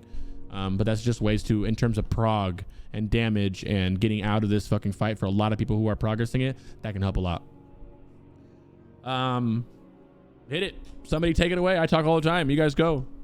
Well, first thing, I'm glad I see you switch to Quag's Eye there. There's a lot of value in Yeah, I almost Quag's Eye in this forgot. fight. Yeah. Oh yeah, trinkets. Run Quags and Skull if you have Skull, or Sliver if you have Sliver, and if not, Hex. Yeah, I think so. Although I will say that I think actually when you're doing really optimized Muru kills, like you're actually really not sealing that much. Yeah. It's a bit grief. It's one of the, it's the new Morrigan, right? Where actually, if you're doing a really good kill for your raid, you're not doing that much damage because you're just You're gonna shitting be on Muru. single targeting the boss most of the time. You're Very shitting true. on Muru until Sentinels come out, and then you're sitting on Sentinels, and then spawns, and you're back on Muru, and everybody else handles the Fury, which is what I say everybody should be doing, bro. But I got yelled at for not hitting humanoids, so I'm like, hey, if you want me to pad, bro, I'll pad, baby. That's all you got to say. It also depends how your raid's set up too. If you're not very melee heavy, you're not gonna have that many people like DPSing these humanoids out here. So you just need to find the right balance. So right. pause right here. Yeah, too. I'm gonna step one. Yeah, go ahead. Tell me when. So right here is a big optimization point too that I've been working on. Darkness going out, humanoid adds up. Big void spawn dying. It's got a 10-yard pulse. That's why we keep the melee out. But there's no reason whatsoever that the tanks can't drag over to that void sentinel as it's dying, and you can seed off from the humanoids rather than the void sentinels or the void spawns. The void spawns die so quickly, and you're gonna be able to get extra damage out on the humanoids, and you're gonna have melee help on the void spawns. I would That could see definitely optimize the the ads fight. and not Muru, so you have more damage on Muru. That's a good point, though. I Yeah. never brought the Sentinel like that. Yeah, I always see the ads as well. Yeah. And See, that's- bringing humanoids to the void sentinels perfect. I went 50% speed on this, whoops. Generally, they should in the be first set, dragging. it's like not super great because all the warlocks are They're- enslaving anyways. Yeah, and most of the humanoids are dead on that first. set. Yeah. Now, real quick, just to make this easy, because I know that everybody wants to pad, I'm slowing it down just so you watch this. So you're spamming into Muru as long as you can. You should be spamming into him as long as you can. At some point in life, you're going to want to seed. I get cheeky as shit on my parse guild, and I will be seeding these 3 right away because I'm a piece of shit. But this is my more serious guild, so I can't do that. Now, you're bolting until you're seeding, and then you're seeding literally as much as you can. I'm still bolting right now. You see how everybody's blowing? Everybody's already sending seeds. Here, everybody's already AAing. If you're seeding here, you should be seeding off the ads to get extra damage. Yeah. Which I don't think I was, but yes, do that. And then seed until you see, like, I'm trying to put as much into Muru as I can. And then I'm going straight to the Sentinel, right? I don't hesitate. I know people can sit there and you'll see people still AAing and seeds and all that shit. I don't care about all that. I'm trying to fucking, I have a task, and that task is to kill the Sentinels and just enslave a void spawn so I can do more damage, right? So I'm leaving over here to put my Curse of Weakness up right away. I think you guys should have a Warlock put Curse of Weakness up if you're not already doing that. We have the Affliction Warlocks do that because the Affliction can go to Imp, Curse of Weakness, which, you know, it's minor, but whatever. And if I don't have that much trouble, but if I see like him, the tank already getting hurt a little bit, I'll put a Corruption up because it applies Shadow Embrace, which is 5% physical damage reduction on the Sentinel, which helps a lot too. You know, DPS loss because you rather just bolt, but it's whatever. Yeah, you were the first one to switch here. I think you had you got the curse up and a Shadow Bolt up before the other locks even swapped. Yeah, as soon as that I'm focused. Up, you need to be on that because you want to get those Void Sentinels enslaved, the Void Spawns enslaved as fast as possible. The macro, for those that don't know what it does, is I'll link it in chat. It's the first one that's linked out of the bundle. If you're watching the video on YouTube, you already heard about it because you watched my other videos, or if you're not, it's in the description. The macro is confusing. It has a number in it. The number is literally just like in this occasion, I can bring it on here just because for the people watching. This is the macro right here. I'll highlight it. Just this one. This 6 right here is a number, is a marker, right? An example, 6 is like square. I don't know what it is, whatever. So each one changes, right? 1 is star and so on and so forth, right? Each year Warlocks has a different one. What that does is it literally just puts up a marker on here so we know not to over enslave anybody's shit, right? Make sure your Warlocks have another Warlock, because since you're Curse of Weakness, do you have another Warlock putting elements on the Void Sentinel? Yeah, okay. He does sometimes. I don't think he does every time, but he does. You should. They die kind of fast, but you definitely should. Yeah, I would if I'm not like my orc, but I'm pretty sure he is. We'll see on this next one. Now you have this. Now you have the Void Sentinel. Now you have the Void Spawn. Now's when before a fight, you already have this macro up, right? Now here's a new macro. Whoops. This one will cast your Shadow Bolt with the Shadow Bolt volley, and then the other one casts Seed of Corruption with the Shadow Bolt volley.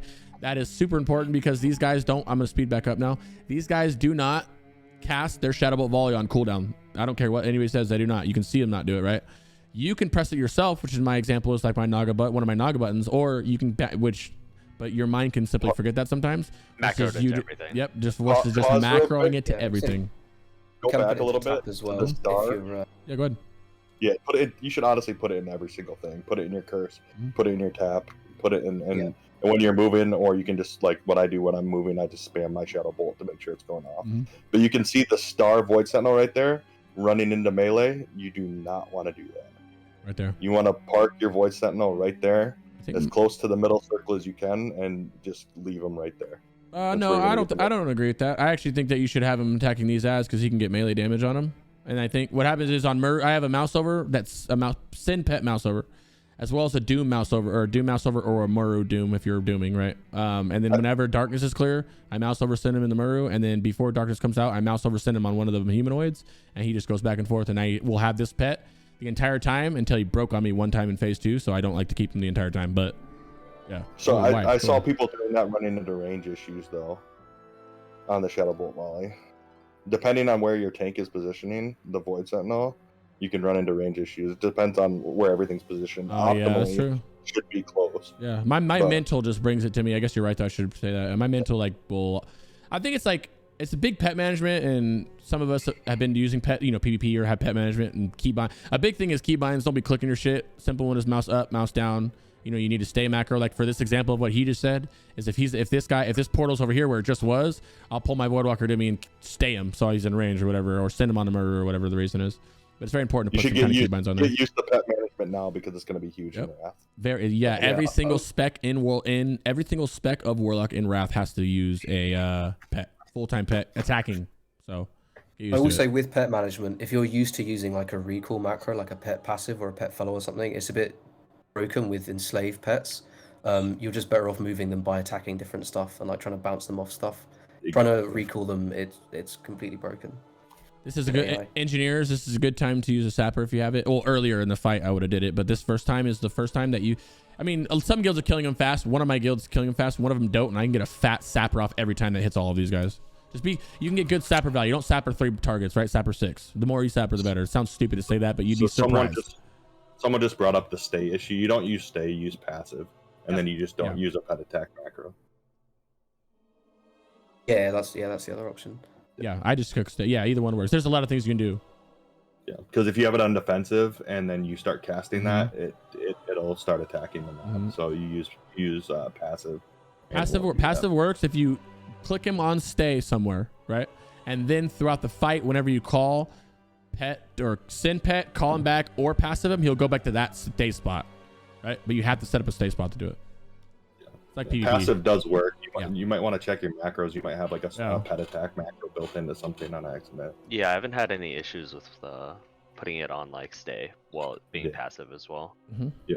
Usually do a lot of pet micro on this fight. I think the last one to think about is also just trying to make sure that your pala's moving the mobs. Like in this Ford Cricks, like you're kind of having to move a good bit, and I think the dream is that you're really just full turret standing still, and your pala's like, you know, the pala just needs to exorcism the sentinel, and he can pull it into range really easily. Yeah, you guys can. This is a big warlock fight, bro. You guys carry this fight, man. Look at the warlock damage. You can't see it. The warlocks are top on most of these runs I do with these warlocks are on top, as long as they're doing it right? Unless if they're doing the macro right. Blast, have fun with it, bro. This is the most fun fight, right? There's a lot of min-max, a lot of things you can do. Virtuoso just brought up in the chat one other thing, which is really weird, is the enslaved pet. When they die or if the enslaved breaks, you'll get their threat. Oh wow, I didn't know that. Yeah, so like if you know, I don't know if you're kind of messing up and sending into darkness and it's just been pumping the humanoids right after they spawn or something, it can screw you over. But just I mean, I don't think you have to, you know, do anything crazy to play around it. If you can, just don't let them die. Yeah, if you can bring a pet into this phase, it's fucking huge. It's very, very big because they do good damage. They do good, very good damage. I actually try to either send mine into darkness or get it killed before the last void sentinel. To get another spawn going into this phase. Yeah, because they'll break in this next one, which is shitty because they will literally break and volley everybody or some shit. You know what I mean? And they'll one shot. They'll kill everything. It's happened before. And the thing to be careful with on this phase, right, is I don't know. I've seen a few VODs of like if the sentinel gets the killing blow, like it can fuck your loot from Muru. Like I don't know if you guys have seen this. Yeah. Oh what? So just say, you know, just be careful with it if it's pumping. I don't think it was a sentinel. Well, no. Did you see that? Was it Simonized or who was it? It was somebody. Yeah, Simonized. Loot, right? Yeah, that was crazy. They got the loot getting back. Okay, if they break to Spanish him. Yeah, every warlock in the world, we said it earlier, we'll say it again, should have I have two down here. You have rank 1, rank 2 banishes, and you also have enslaves, and you have a banish macro hooked to your enslave. You focus target it because it's green. It's a fucking green huge ass or whatever focus target you use, and then as soon as it breaks, it'll turn red, and your brain goes, oh my god, red is bad, and you instantly press that 1.3 second whatever it is with your haste and get it out of the way, and you just leave it there for however long, you know. Was there anything else on Muru questions? And obviously, any from the thing? I'm trying to think of anything else. Phase 2, there's nothing. Watch out for shit and blast. Use your cooldowns. I would love to micro pet more and attack boss during phase 1. Phase 3, we transition early enough so we don't need to re-enslave. Also, if all of your warlocks are pre-seeding on what's it called? The void spawns that come out, it's pretty strong as well. Like as soon as this only works if your paladin tank is bringing the ads over to it, but you just start seeding off the ads at about 10%, and the seed will end up killing the void sentinel, and then all the void spawns will just instantly melt, and then there's almost no raid damage going out. Yeah, that'd be nice. Yeah, eliminate the use of arcane bombs because they're just dying so fast. Yeah, they die before they realize like they're alive, you know. Yeah, and like you said earlier too, this fight we want to be almost like a patchwork simulation where we're not having to move at all whatsoever. So talk to your guilds and make sure that your paladin or whoever's taking your void sentinel is getting that moved into position. Stack adds as much as possible outside of darkness. Just do everything you possibly can to optimize that DPS. What also, you guys using Muru phase 1? Are you destro potting on the early blast, or are you mana potting for seeds? Where? I mana pot almost the whole time throughout this. We didn't talk about that either, but I mana pot most of the time I'm in raid, pretty much. Yeah, I've used a lot more mana. Even Felmyst, which you have a solid viability of using Destro potions because you have so much time to move. Even Felmyst, I'm using mana potions just so I don't have less tapping. With our current strat with my guild, I've been using Destro pots on that first pot on Muru and then transitioning to mana pots from there, just because I had so much time to tap and motion to get to the Void Sentinels. But again, if it's done optimally, you should be using mana pots because you shouldn't have that much motion. You shouldn't have that much motion, and also you shouldn't have that much free time to cat. Well, I guess in this case I'm Affliction, so I can put dots up on shit. But even as Destro, like a Void Sentinel portal spawns, you're running towards it already. Like it's not even out yet. You're already running right there and getting ready to curse it and getting ready to blast. So yeah, you're right. That works great. KJ. Phase 1. I don't think it matters, right? We're not even talking about phase 1. I mean, whatever. Use Arcane. I mean, you guys just blast. Do you? Here's the real question: do you seed like a Chad, or do you bolt? I seed till one goes down, then I bolt. Yeah. You want to seed to kill the little insect as well. Yeah. I've had bad luck with seed on this, so I've just been shadow bolting. Yeah, you can throw the seed and someone else's seed blew it up, or a mage blew it up, and you just fucking seeded one person. They get cleaved by, it's just I've had terrible. So I've just been going shadow bolt. I don't think it really matters. Do those even count towards your pars? They don't. No, I've just been draining soul, so I get free shards. Yeah. I mean, that's on like prog and stuff, but yeah. I'll say for the prog strats for shard saving, if you guys didn't know it, you can delete them and item restore them, so you can have like 50 in the mailbox. Damn. I don't know if you guys knew this too, but you can also just stock up on them and put them in your fucking bank. It's crazy how that works. Oh, I've got my tier 3 in there. My bank is full. So the first thing, right? I'm gonna talk about and let you guys take it away. Rank 1 man, you can take it away. Everybody else can. I just want to say that you guys should use a shield orb macro. That is just simple /target tar whatever shield orb. Fuck it. You can say shield. You can say SH. It doesn't matter. It'll target them. And then you drop a bar and you say cast shadow bolt. Okay. I'm gonna disagree with you here. I think you need to convince your guilds that mages and hunters are better at killing the shield orbs than warlocks with long cast times. Yeah, I wish, but good luck. I do have a, I think mouse over Shadowburn macro as well for it. It's just nice to have if they float up. Maybe your warlocks your hunters and mages can't kill it all. Which is important because when you're running to and from which we'll get to and from darkness, like you see them out there and you're running, so you can't do anything, so you're coiling it and you're burning it and shit. So that's big to know. So yeah, thank you for that. Yeah, so use that macro, and then if you see my action bars, I have 1 and a 2. 1 is you have an option. 1 is shield orb, 2 is regular, or 1 is shield orb, 2 is Kil'Jaeden, whatever you want to do. Because if you get a shield orb, like right now, your macro is number 1. You replace your shadow bolt macro with the shield orb macro, and then you spam into Kil'Jaeden, right? It'll work perfectly. And then whenever a shield orb comes up, your guy will automatically target it. You don't have to do anything. I don't look, I don't tab, I don't do shit. I'm spamming one button the whole time. He comes up, it'll automatically target him. The only reason I have another button is because if the shield orb doesn't die or it's on the other side, you're gonna be targeting it and trying to cast into it, and you can't do that. So make sure like you're targeting Kil'Jaeden when you're spamming. And then you guys take it from here. That's all I have. Base. I mean, it's a lot about uptime as well, and just pre-planning movement, your taps. It's about your dragon mostly. Like if you have a good dragon that's getting buffs across the raid, telling small clusters to clump up, and it's big. The very first dragon that comes out, everyone in the raid could actually stack up and you get them breathed, but the guy has to be really fast to get to the orb, or else the flame darts will come out and one-shot you. So generally, like as long as your dragon rider has like engineering boots, they could get to it fairly quickly. Whole raid could stack up, everybody gets breath, and you just go back to your spot. Outside of that, generally like you do little clusters around your Ellie shaman for stacking for breaths, and then like the dragon will also hit melees too, because this is a really big melee fight. Yep. Nuke down reflections when they come up. We're just gonna call it as we see it right now because I literally haven't moved yet. We have our first darkness in. This is when I tap. Also be careful when you're tapping. When you're also and I don't tap the full here because you never know what's gonna hit you when I come out of this. But one thing I like to keep Shadow Word on cooldown for the most part. Not on cooldown, especially when there's orbs up. A lot of time I'll keep Shadow Word on cooldown. Shadow spikes too, because the shadow spikes are happening during the reflection, which we didn't talk about. You should be looking at him and moving away from that when it hits you, if you didn't know that already, right? Or Shadow Word it and eat it like a champ. Anyway, run in. While you're running in, if you're not tapping, cast something. Reapply your dots early. Do anything you can to be casting something. A coil, I like burning. Burning is, this is why we go through so many shards. Burning is chef's kiss on this fight. Every time you run in, burn. Run out, burn an orb. Because there's always orbs in the air when you run out. When you run out of here, burn an orb. You know what I mean? Do whatever. Just be casting something. Don't ever just be running in. Even if you see me doing it right now, don't ever just be running in and out of this without doing anything. Like, it doesn't make sense. I'll do that. Shadow Word's my first instincts, I think, most of the time. Then you can coil, you can burn. anything that you can do to get back to your wiggle spot. I hate my spot because I'm the furthest from everybody. I die almost every time trying to run in. I literally, you think I'm trolling? Look at this. Your spot sucks. Yeah, this is where Noma's bro, my spot sucks. I say that and they're trolling me. They're like, no, spot doesn't suck. I'm like, dude, yes it is. Look at this. It's bad.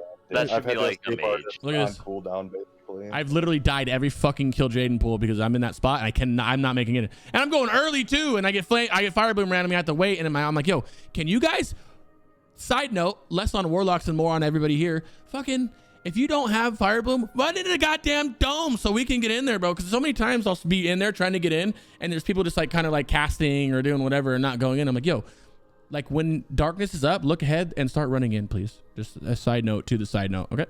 Yeah. You should preemptively run into like always look at the timers. If like new fire blooms just went out and you know there's darkness coming soon, you could just start preemptively moving closer. Like right now, darkness in 10 seconds, fire bloom in 10 seconds. We're gonna inch close, but we have a fire bloom coming out, so you want to make sure you don't get that fire bloom. Problem is the fire bloom timers are fucked up, right? They're fairly Are they? accurate. Okay, I'm thinking of something dim. Flame dot. It's not even fire bloom, it's the flame dot that's annoying, right? That's why the flame dot is the reason you move in quicker, is because it slows you down like this, like right? Look at this. Look how fast I was moving right away. Look at this. Watch. I was moving right away before most of the people were. Again, that's like Nemow said. They're really dependent on your blue dragon, right? Especially knowing you're that far away and you're gonna die quickly. You want to you can see my face. I'm just eating my face in the bottom of the camera. I'm just like sipping a fucking. Yeah, we died. Yeah, you can see. Yeah, we're gonna do it again. Oh, do we kill it? Also, one big thing to note is your damage in the shield is reduced by 95%. So if you're an absolute rodent, holy like shit, me, I did not know that. Sit outside of the shield and just bolt until the last second. What? I didn't know that. Yeah, you also like if you refresh dots in there too, they get snapshotted with that minus 95%. I haven't tested Doom in there. I just assume it might work the same. God, I refresh corruption almost every time I'm in there. I refresh my dots. That sucks. And also, it's like on the even ones, like the very first ones, the dragon's going to breathe you afterwards. So you'll always stand in front of the dragon and wait for the haste buff before you spread out again. But on the odd one, or sorry, on the even ones, when the dragon's going to die after, you want to get in early so the dragon can breathe you. But you also want to be like creeping out towards the very edge of it. So I always run towards the back of the shield when I know the dragon's going to die and not breathe me after, so I can just immediately get back to my spot and start pumping again. It does affect Doom, by the way, because I did cast one inside there on our last fight, and it hit for fucking 400. Fun fact. That's nice. Your far position, dragons should still your face. Yeah, well, I'm not gonna be there anymore. After well, not them, but the other guild. I just moved myself. I didn't say anything. I just moved to the back closer. I was like, you guys aren't. I'm not. You know what I mean? Freedoms. There's so much stuff. You have freedom, busting of freedom, and everything. Like what? You know what I mean? So I'm not gonna be over here from now on.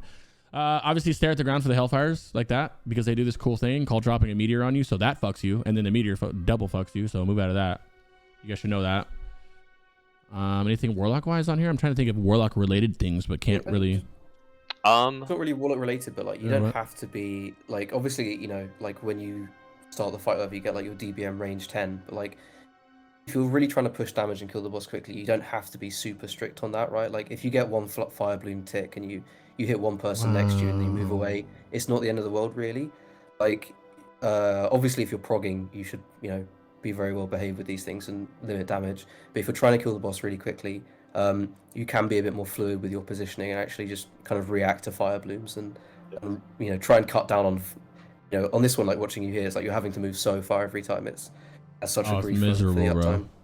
Oh, also convince the rest of shamans in your guild to put Earth Shield up on casters that get what's it called? These fire bloom debuffs because it does hurt your cast time. And there is pushback, so they should just do it. Like nobody else needs it. Your bear tank's not getting hit for shit by like Kil'Jaeden's mind plays. I can't believe I never noticed that these shadow bolts are critting for 300, bro. I can't believe I never noticed that shit. That's crazy, bro. Feels so good, dope. Right? Yeah, that's too. I love learning. It's hard to learn casting. Yeah. The order is like you want to be like dotting and shit when you move in, and then inside the shield is where you tap down.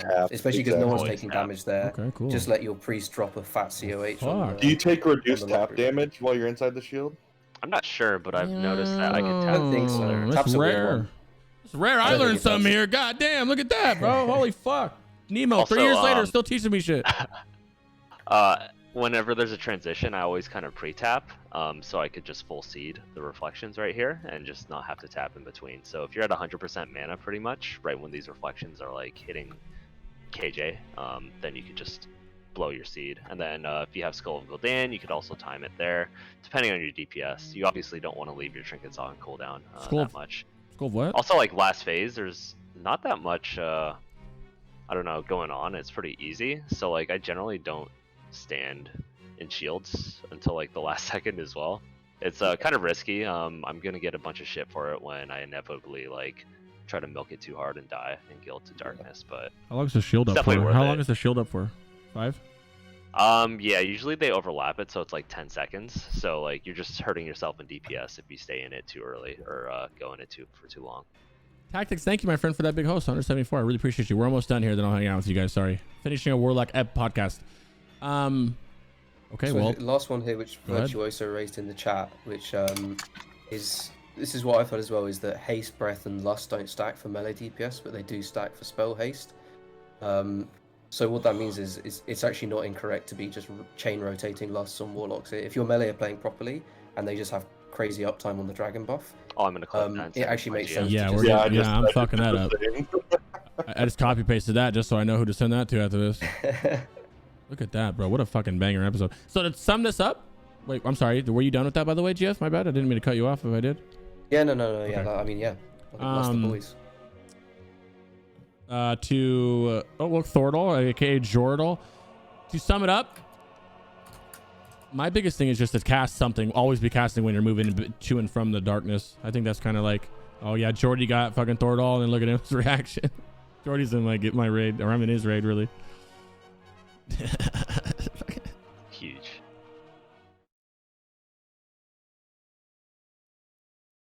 Carrying classic on his back right now, so he deserves it, bro. Anything else you guys want to? We got like 10 minutes to kick it. Anything else you guys want to chime in a little bit on? Any kind of anything? Oh yeah, the key to getting good parses is to get chain bloodlusted. Don't forget. We'll take a look at Nemow's parses for those that said he's not rank 1. Innervate 1 or 2 of those, and some lust. Make sure you have a boomkin and an alley. I don't have a boomkin, sadly. It's more value than an extra bloodlust by a decent amount, and especially if the fight's longer. But we do have an LA, thankfully. I don't get the no boomkin stuff, and that's something we can kind of talk about too, right? Because you bring a lot of value to the caster group plus the imp fairy fire. I just see, like, I don't understand why people are running no boomkins. Like, if you're watching, don't worry, your time is around the corner. Trust.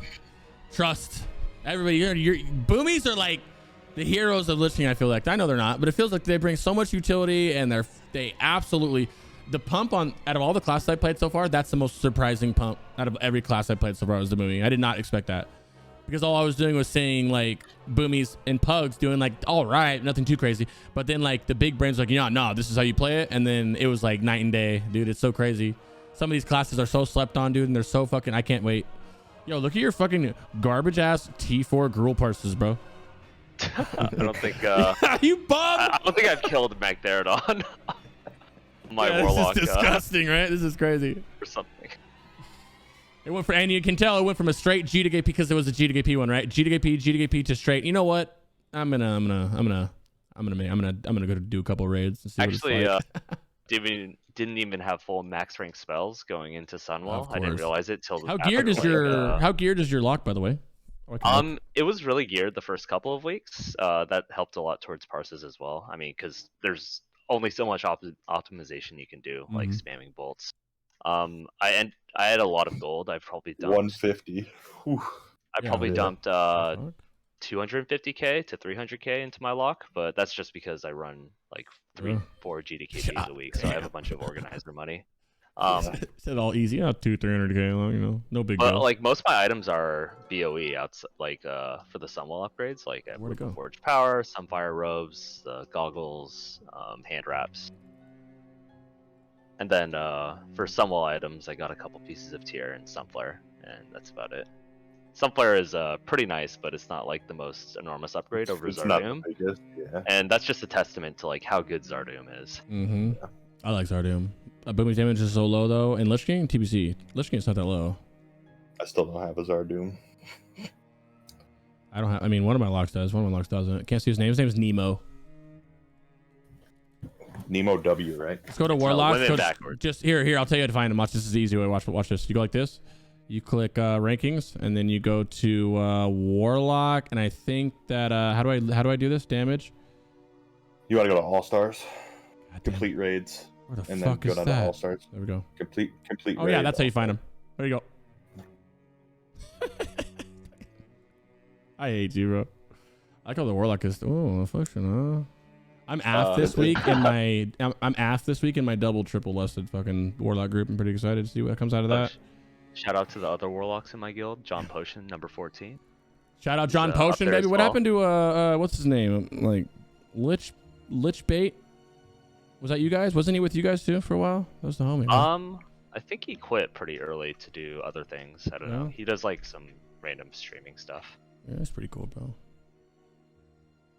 Well, guys, I think that about wraps it up for the returning episode, which I it's not the final episode of TBC, but it's one of them. I just honestly don't know. I do not physically know what else we can do TBC. If you guys have an idea for what we could do episodes about besides pre-patch, obviously. Pre-patch. Yeah. He's in the guild Get Carried.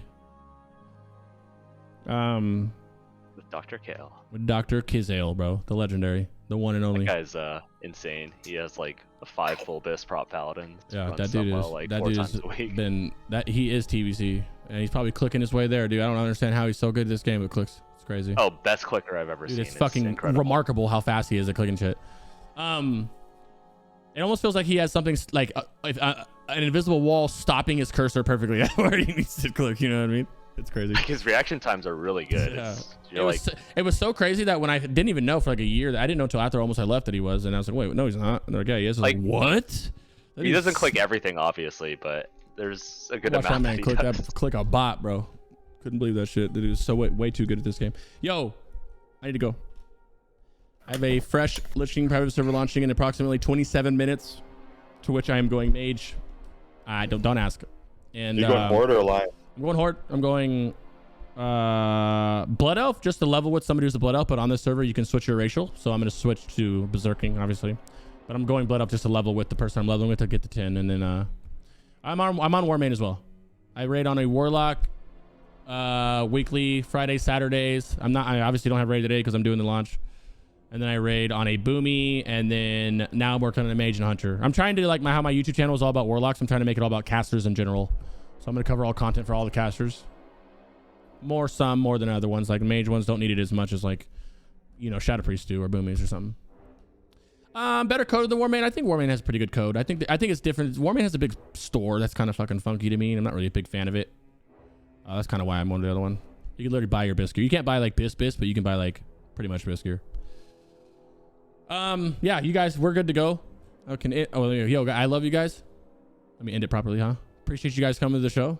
Nemow, TF, Main. I would love to have all of you guys on here every time. Fuck it. I don't care. Lich King's around the corner. You know? Nemow, do you stream? Do you do anything where anybody can find you? Do you have any links to give anybody? I don't think Mine Mice, I know you do. Join GDKP Discord. There you go. Just kidding. Contribute to the fund. Got a couple Sunwell clears a week. Yeah. I'm getting hyped for the new vanilla server. Yeah, I'm actually gonna play that too. I'm gonna try it. I think so. The one Asmus was talking about. Yeah, it'd be fun. I just love World of Warcraft, bro. I'm playing retail and everything. I play everything. I just fucking love this game. I don't think it's gonna be here forever. I feel like after this next little wave of Wrath and then the new expansion for retail is gonna change the game. I think we're either leaving or walking into a new era of World of Warcraft, and I hope it's a good one. And I'm gonna be there to find out whether you hate retail or you hate, you know, Lich King, or you hate Cat. I don't give a fuck. I'm playing all of it and I'm enjoying it. So I hope you guys are as well. And yeah, we'll see you on the next one. Love you, brothers. You guys have any closing thoughts? Any closing wishes to our fellow purple pumpers? Get more lust. Good luck. Yeah, get more lust. Go like this with your key. No matter what your raid leader says, don't stop seeding of corruption. Yeah. If you're seeding and you're gonna pull threat, keep seeding. Yeah, you know, flame the paladin tank for not having enough threat. And we will see you guys. I would probably say I would like to do weekly episodes when we get closer to Lich King, but if we can think of something, and Mainmeister he's good at this shit. If we can think of something, we can pull up an episode, even if it's just going over VOD reviews and stuff. It'd be kind of fun. Yeah, see you guys next time. Lich King knowledge ready. Yeah. Oh yeah. Yep. I'm just trying to. I'm trying to milk as much TBC as we can before everybody goes, oh, they're so cringe. They're already talking about Lich King. You know what I mean? Anyway, I'm gonna go play some Lich King. I'm gonna stop there.